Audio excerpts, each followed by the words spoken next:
दोस्तों, दुनिया में दो तरह की ताकत होती है। एक वो जो हथियार बनाती है और दूसरी वो जो पेट भरती है। हथियार जान ले सकता है, लेकिन अनाज जान बचाता है। और आज भारत ने साबित कर दिया है कि असली सुपर पावर वही है जो दुनिया का पेट भर सके।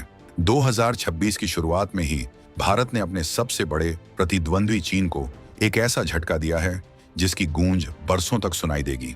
अब तक हम सुनते थे कि चीन दुनिया की फैक्ट्री है, चीन दुनिया का सबसे बड़ा उत्पादक है, लेकिन आज वो इतिहास बदल चुका है। भारत के केंद्रीय कृषि मंत्री शिवराज सिंह चौहान ने सीना ठोककर दुनिया को बताया है कि भारत अब आधिकारिक तौर पर दुनिया का सबसे बड़ा चावल उत्पादक देश बन गया है। ये उस चीन के मुंह पर तमाचा है जो अपनी कृषि तकनीक पर इतराता था। आंकड़ों की बात करें तो जमीन आसमान का फर्क आ गया है। भारत का चावल उत्पादन 15 करोड़ 18 लाख टन के रिकॉर्ड स्तर पर पहुंच गया है, जबकि चीन जो दशकों से नंबर 1 था वो 14 करोड़ 5 लाख टन पर सिमट गया है। ये जो गैप है, ये भारतीय किसान की मेहनत और भारतीय वैज्ञानिकों की रिसर्च का नतीजा है।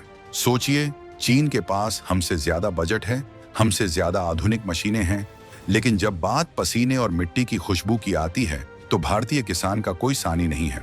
इस खबर ने वैश्विक खाद्य बाजार में हड़कंप मचा दिया है। जो देश अब तक चावल के लिए चीन की तरफ देखते थे, अब उनकी निगाहें भारत की तरफ टिक गई हैं। भारत की अन्नपूर्णा वाली छवि अब पूरी दुनिया में स्थापित हो चुकी है। आखिर भारत ने यह चमत्कार कैसे किया? कैसे हमने चीन के दबदबे को खत्म किया? और इस जीत का आपकी थाली और जेब पर क्या असर होगा? आज के वीडियो में हम इस ग्रीन विक्ट्री की पूरी कहानी आपको बताएंगे, तो वीडियो को अंत तक देखिएगा और कमेंट में जय जवान जय किसान जरूर लिखिएगा। इस जीत का महत्व समझने के लिए हमें थोड़ा इतिहास के पन्नों को पलटना होगा। एक वक्त था 1960 का दशक, जब भारत के पास अपने नागरिकों का पेट भरने के लिए भी पर्याप्त अनाज नहीं था। हमें अमेरिका से लाल गेहूं मांगना पड़ता था, जिसे वहां सुअर खाते थे।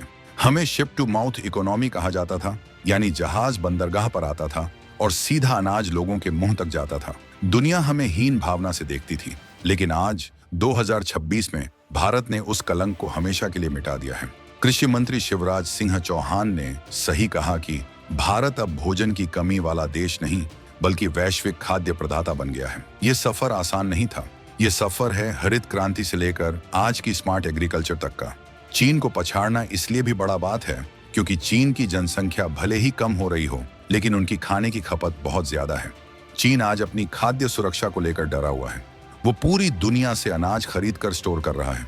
दूसरी तरफ भारत है, जो न केवल अपने 140 करोड़ लोगों का पेट भर रहा है, बल्कि दुनिया के 100 से ज्यादा देशों को चावल खिला भी रहा है। आज दुनिया के चावल व्यापार में भारत की हिस्सेदारी 40% से ज्यादा है, यानी दुनिया में खाया जाने वाला हर तीसरा चावल का दाना भारत के खेतों से निकल रहा है। यह बदलाव सिर्फ उत्पादन बढ़ाने का नहीं है, यह बदलाव है आत्मनिर्भरता का। जब कोविड आया या जब रूस यूक्रेन युद्ध हुआ, तो दुनिया में गेहूं और चावल की किल्लत हो गई। अमीर देश भी लाइन में लग गए। उस वक्त भारत ने दुनिया का हाथ थामा। हमने अफगानिस्तान को गेहूं भेजा, हमने श्रीलंका को चावल भेजा, हमने अफ्रीका के गरीब देशों की मदद की। यही एक विश्व गुरु की पहचान होती है। चीन अपना अनाज तिजोरियों में बंद कर रहा था और भारत अपना अनाज दुनिया के साथ बांट रहा था।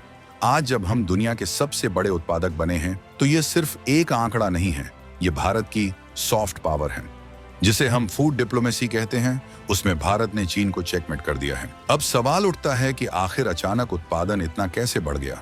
क्या हमने जंगल काट कर खेत बना दिए? नहीं, यह कमाल है विज्ञान और टेक्नोलॉजी का।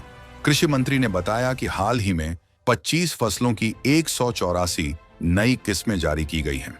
ये वो जादुई बीज हैं जो भारत की तकदीर बदल रहे हैं। पहले हमारे पास ऐसे बीज थे जो ज्यादा पानी मांगते थे और कम अनाज देते थे। थोड़ी सी बारिश कम हुई या ज्यादा गर्मी पड़ी तो फसल बर्बाद हो जाती थी।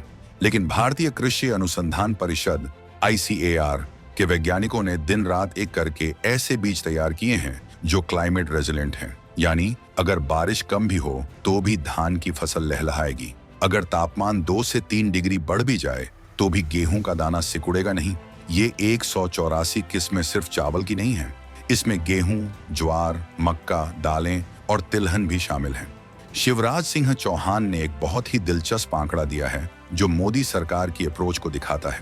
उन्होंने बताया कि 1969 से 2014 के बीच, यानी करीब 45 सालों में कुल 3,969 किस्में नोटिफाई की गई थी, लेकिन 2014 से अब तक यानी सिर्फ 10 से 11 सालों में मोदी सरकार ने 3,236 नई किस्में जारी कर दी हैं। इसका मतलब है कि काम की रफ्तार अब 4 गुना बढ़ गई है। ये नई किस्में बायोफोर्टिफाइड भी हैं। इसका मतलब है कि इनमें सिर्फ पेट भरने की क्षमता नहीं है, बल्कि इनमें जिंक, आयरन और विटामिन भी भरपूर मात्रा में है। भारत कुपोषण से लड़ रहा है और ये अनाज उस लड़ाई का हथियार है। सोचिए, जब किसान को ऐसा बीज मिलेगा जो कम लागत में ज्यादा पैदावार देगा तो उसकी जेब में पैसा आएगा, और जब किसान खुशहाल होगा तो देश अपने आप खुशहाल होगा।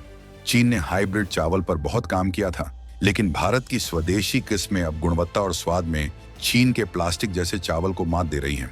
दुनिया भर में भारतीय बासमती और गैर बासमती चावल की मांग इसलिए बढ़ रही है क्योंकि हमारे चावल में स्वाद और सेहत दोनों हैं। चीन केमिकल फार्मिंग पर निर्भर है, जबकि भारत अब धीरे धीरे प्राकृतिक खेती और नई वैज्ञानिक विधियों का संगम बना रहा है। चीन के लिए भारत का उससे आगे निकलना सिर्फ इज्जत का सवाल नहीं है, बल्कि एक गहरा रणनीतिक संकट है। चीन के पास दुनिया की 20% आबादी है, लेकिन उसके पास खेती योग्य जमीन बहुत कम है, दुनिया की सिर्फ 7 से 9%। ऊपर से चीन का बहुत बड़ा हिस्सा प्रदूषण और औद्योगिकरण की वजह से बंजर हो चुका है। उनका भूजल स्तर खतरनाक रूप से गिर गया है। यही कारण है कि चीन का चावल उत्पादन 14.5 करोड़ टन पर रुक गया है और आगे बढ़ने का नाम नहीं ले रहा। जब आपका पड़ोसी, जिससे आपकी रणनीतिक प्रतिद्वंद्विता है, वो खाने के मामले में आपसे आगे निकल जाए तो यह बहुत डरावना होता है। कल को अगर युद्ध जैसी स्थिति बनती है या कोई ग्लोबल संकट आता है तो भारत खाने के मामले में सुरक्षित है, हम सरप्लस में हैं। लेकिन चीन को अपनी जनता का पेट भरने के लिए दूसरे देशों पर निर्भर रहना पड़ेगा, और इतिहास बताता है कि जो देश खाने के लिए दूसरों पर निर्भर होता है वो कभी भी ब्लैकमेल हो सकता है।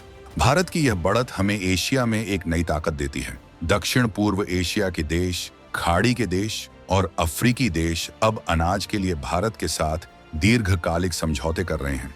वे जानते हैं कि चीन भरोसा करने लायक नहीं है, लेकिन भारत हर हाल में मदद करेगा। ये भारत को वैश्विक मंचों पर बार्गेनिंग पावर देता है।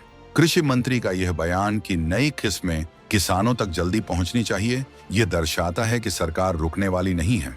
टारगेट सिर्फ चीन को पछाड़ना नहीं था, टारगेट है इस बढ़त को इतना बड़ा करना कि चीन कभी वापस पकड़ न सके। यह जीत अधूरी है अगर इसका फायदा हमारे देश के उस किसान को न मिले जो फटी धोती पहनकर कीचड़ में धान रोपता है। कृषि मंत्री ने साफ किया है कि इन नई उच्च उपज वाली किस्मों का असली मकसद किसानों की आय में इजाफा करना है। जब उत्पादन बढ़ेगा और लागत कम होगी तो मुनाफा बढ़ेगा। सरकार अब सिर्फ उत्पादन पर नहीं, बल्कि उत्पादकता और वैल्यू एडिशन पर फोकस कर रही है। भारत का चावल अब ब्रांड बनकर बिक रहा है। हम चावल से इथेनॉल बना रहे हैं, हम चावल के छिलके से बिजली बना रहे हैं। ये एक पूरी राइज इकोनॉमी है जो खड़ी हो रही है। आने वाले समय में हम देखेंगे कि भारत कृषि निर्यात में $100 बिलियन का आंकड़ा पार करेगा। चीन को पछाड़ने के बाद अब भारत का अगला लक्ष्य है क्वालिटी में नंबर 1 बनना। हम दुनिया को बता रहे हैं कि मेड इन इंडिया चावल सबसे सुरक्षित और सबसे बेहतरीन है। ये 15 करोड़ 18 लाख टन का आंकड़ा भारत के खेतों में आई उस क्रांति का सबूत है जो खामोशी से आई, लेकिन जिसका शोर अब पूरी दुनिया सुन रही है। तो दोस्तों, आज का दिन भारत के इतिहास में सुनहरे अक्षरों में लिखा जाएगा। हमने साबित कर दिया है कि अगर भारत का किसान और भारत का वैज्ञानिक मिल जाए तो चीन क्या, पूरी दुनिया पीछे छूट सकती है। 15 करोड़ टन का यह पहाड़ भारत के आत्मविश्वास का प्रतीक है। हम अब मांगते नहीं, हम बांटते हैं। आपको क्या लगता है दोस्तों, क्या कृषि के क्षेत्र में मिली यह जीत मिलिट्री जीत जितनी ही बड़ी है? और क्या भारत को अब कृषि निर्यात पर और ज्यादा जोर देना चाहिए? अपनी राय और जय किसान का नारा कमेंट बॉक्स में जरूर लिखें। अगर आपको भारत की इस सफलता पर गर्व है तो इस वीडियो को लाइक करें और हर किसान भाई तक इसे शेयर जरूर करें।